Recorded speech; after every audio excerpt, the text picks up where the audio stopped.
Hi friends, welcome back to my channel. So AP TET యొక్క updation గురించి చూద్దాం.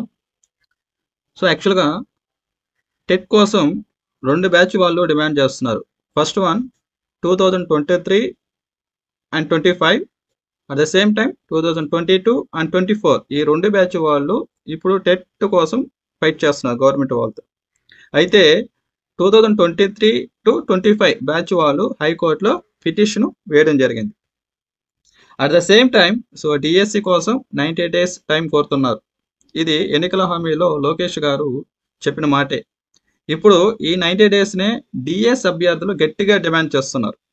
ఓకేనా, ఒకవేళ డిఎస్ అభ్యర్థులు 90 days కావాలని హైకోర్టులో పిటిషన్ వేస్తే ఆర్ వేసున్నా అది హైకోర్టు బెంచ్కి పోయినప్పుడు ఇది ఖచ్చితంగా స్టేలో పెట్టడం ఖాయం. ఎందుకంటే అది పొడిగిస్తారు.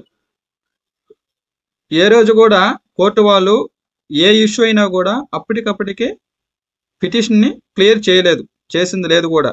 కాబట్టి అది వాయిదాల కిందకు పోతుంది. కాబట్టి ఇది టెట్ వాళ్ళకి ఒక రకంగా good news.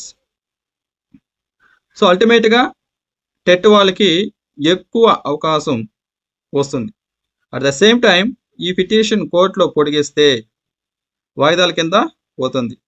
So DSC notification schedule ప్రకారం కంప్లీట్ చేయలేరు. అప్పుడు అల్టిమేట్గా గ్యాప్ వస్తుంది, అంతే కదా. సో నోటిఫికేషన్ షెడ్యూల్ ప్రకారం జరగనట్లయితే ఖచ్చితంగా అంటే కోర్టులో కేసు కొనసాగిస్తున్నప్పుడు గవర్నమెంట్ వాళ్ళు నోటిఫికేషన్ని షెడ్యూల్ ప్రకారం కంప్లీట్ చేయలేరు. సో అల్టిమేట్గా గ్యాప్ వస్తుంది. కాబట్టి గవర్నమెంట్ టెట్కే ఇచ్చే అవకాశమే ఎక్కువగా ఉంటుంది.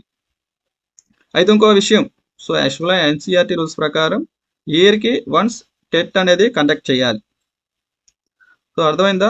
సో ఇప్పుడు కానీ టెట్ పెట్టలేదంటే ఇంక ఈ ఇయర్ టెట్ పెట్టేదానికి అవకాశమే లేదు. ఎందుకంటే సో డిఎస్సి కానీ పొడిగించినట్లయితే అంటే షెడ్యూల్ ప్రకారం అంటే వాయిదాల పరంగా డిఎస్సిని కొనసాగించినట్లయితే టెట్ పెట్టేదానికి ఆస్కారం లేదు. సో అర్థమైందా.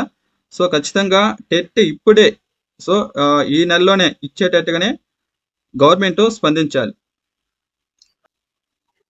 సో ఈ వీడియో మీకు నచ్చినట్లయితే షేర్ చేయండి, at the same time like చేయండి. సో సబ్స్క్రైబ్ చేయడం మర్చిపోకండి. Thank you.